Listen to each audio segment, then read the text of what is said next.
Assalomu alaykum hurmatli yoshlar, hurmatli talabalar.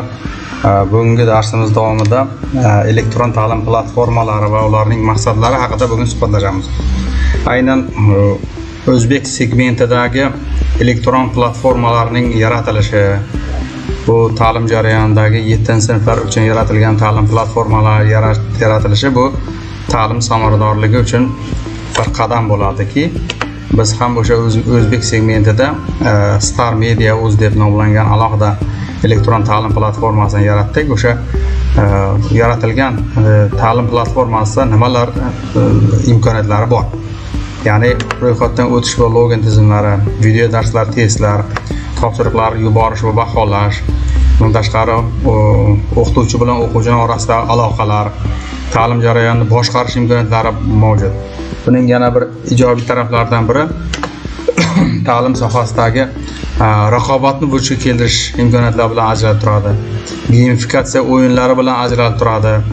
Ya'ni undan tashqari qilinayotgan har bir natijani, ya'ni o'zlashtirishni, kuzatishni imkoniyatlari mavjud. Ya'ni bu foydalanuvchi, ya'ni o'quvchilarning natijalarini statistika ballar bilan baholash imkoniyatlari mavjud.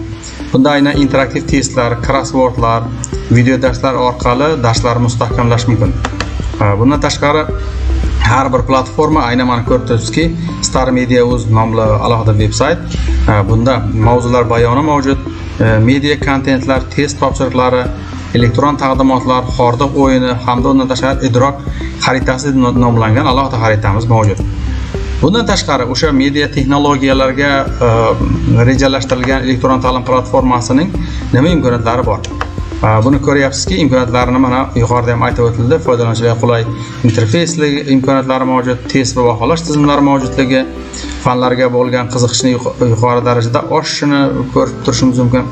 Internet orqali uyushtiriladigan axborot xurujlarining yoshlar ongining buzilishini oldini olish maqsadi qo'yilganki, ya'ni bu o'qituvchi uchun afzallik jihatlarini ko'rib turibsiz. O'quvchi uchun qanday afzallik imkoniyatlari bor? Ya'ni media texnologik ta'lim resursining o'quvchilar tomonidan tezkor kirishi mumkin. O'zaro aloqa vositalari mavjudligi, bilimlarni baholash kabi turli imkoniyatlari mavjud. Kutilayotgan bizni natijalarimiz qanaqa bo'ladi? Qanday natija kutyapmiz? Media vositalarga moslashuvchan hamda barcha qurilmalarni yaxshi ishlash imkoniyati mavjud bo'ladi. Darsliklar, video darslar, PDF fayllar va shunga o'xshash ma'lumotlarni tezroq topish va yuklab olish imkoniyatlari bo'ladi. Multimediali o'yinlar, infografikalar, animatsiyalar orqali o'quv jarayoni qiziqarli bo'lishi, ballar, reytinglar orqali rag'batlantirish imkoniyatimiz bo'ladi.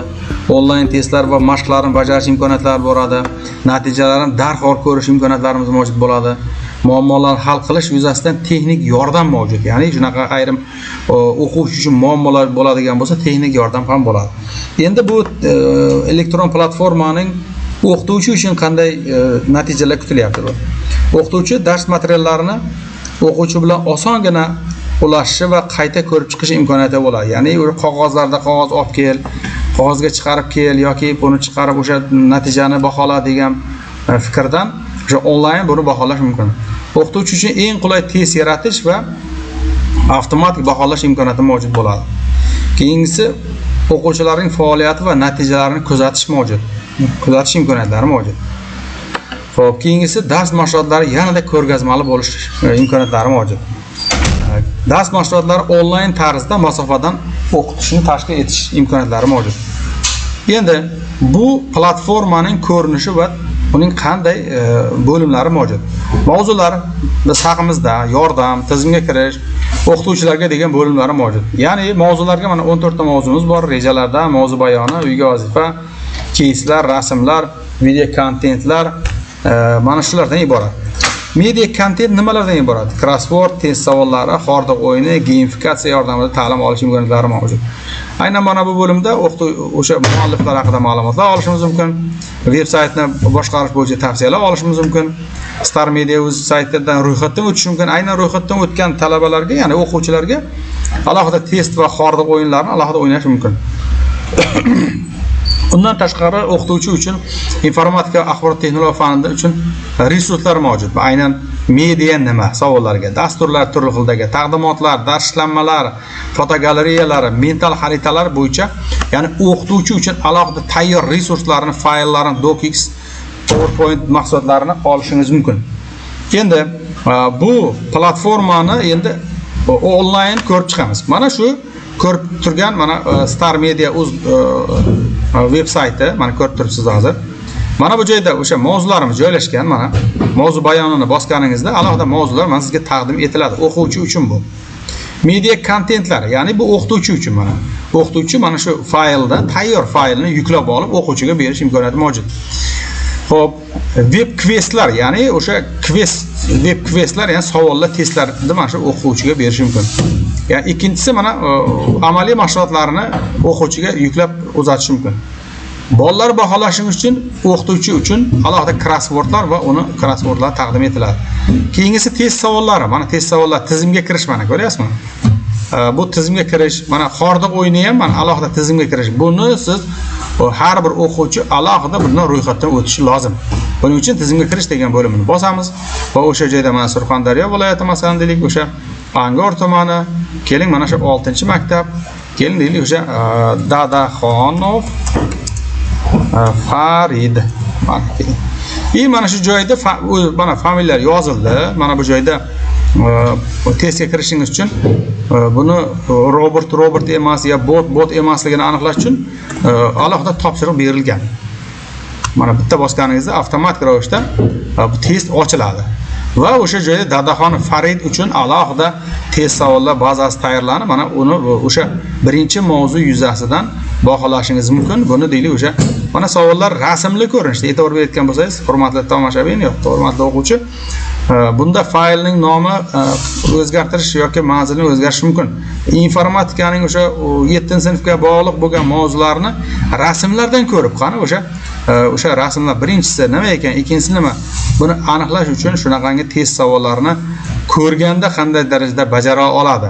Faqat matnlardan iborat emas, mana shu joyda ko'rib o'sha rasmlarni bilib savollarga javob berish imkoniyatimiz mavjud. Mana savol o'qib ko'raylik. Uskunalar paneldagi qaysi asbob yordamida nusxasi olingan ma'lumotni qo'yish mumkin? Nusxasi olingan ma'lumotni qo'yish mumkin, ya'ni nusxalangan va nusxasi olingan. Buning uchun mana savol mana birinchi mana вставка, выразить ikkinchi, kopировать to'rtinchi, format по абзацу uchinchi. Bizning javobimizda esa mana вставить degan komanda edi. Mana javoblarni biri tanlab qo'ydik.